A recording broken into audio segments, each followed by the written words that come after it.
Hello. In 1830, around half the population of the United Kingdom couldn't read or write. The first Factory Act, passed in 1802, required textile mill owners to ensure that their pauper apprentices received 1 hour's basic education each day. Coverage was extended to all child workers and increased to 2 hours a day in 1833.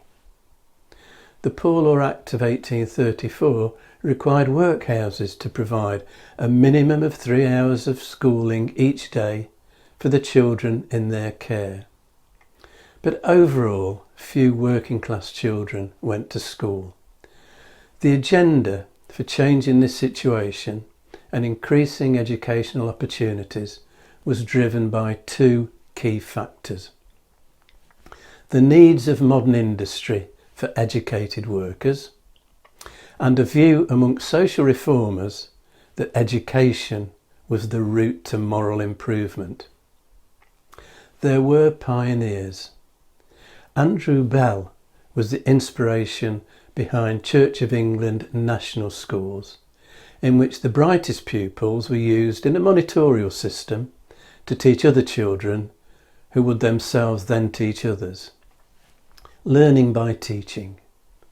Quaker Joseph Lancaster founded what became British and foreign schools along similar lines.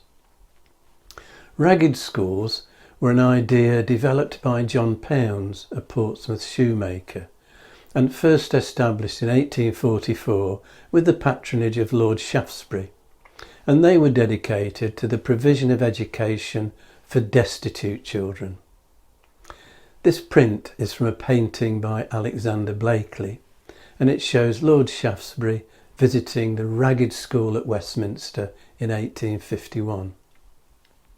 An Act of 1857, and later extended, established industrial schools, enabling magistrates to send homeless children, children found begging, those guilty of petty crime or otherwise in need of care, and aged between 7 and 14 to these industrial schools, where they were given the opportunity to learn a trade.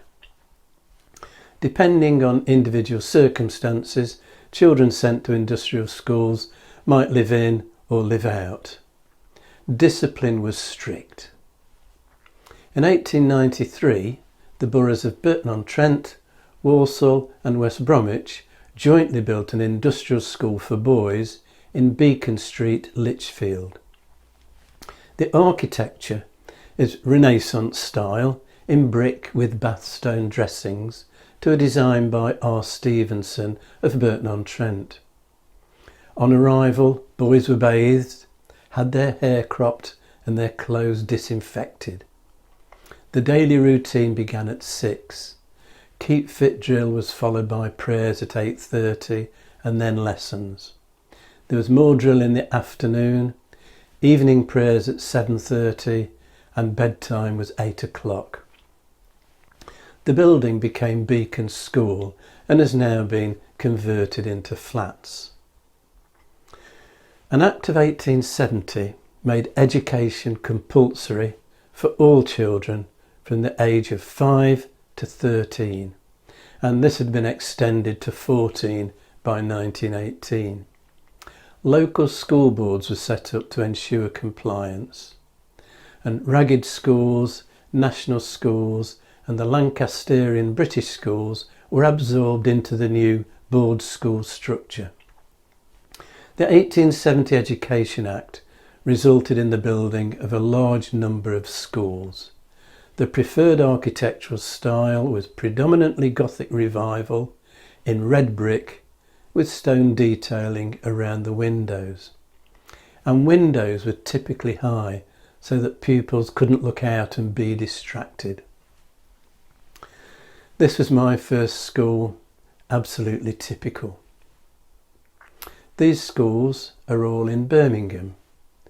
This is Barford Road School, Somerville Primary and Cromwell Street. Nearby in Dudley, this is Queen Victoria Primary. This school is in North Walsham in Norfolk. And this former board school in Traffic Street, Derby, has now been demolished. Now, as well as publicly funded provision, demand for private education grew, and public school architecture followed the Gothic revival trend, their campuses frequently dominated by a large Gothic chapel. Lansing College in Sussex, founded in 1848, is an example. The architecture of the school buildings is fairly subdued Gothic, but the chapel is grand, exuberant, decorated Gothic. The architect was Richard Cromwell Carpenter. Augustus Pugin designed Ratcliffe College near Leicester. Now, in this series so far, women haven't featured very much, but our period is when the movement for women's rights becomes organised, and women architects and women artists achieve real prominence. That will be my topic next time. If you've enjoyed this video, hit the like and subscribe buttons and click on the notification bell to be informed when the next video is available, or you can subscribe by clicking on the rose window over my shoulder.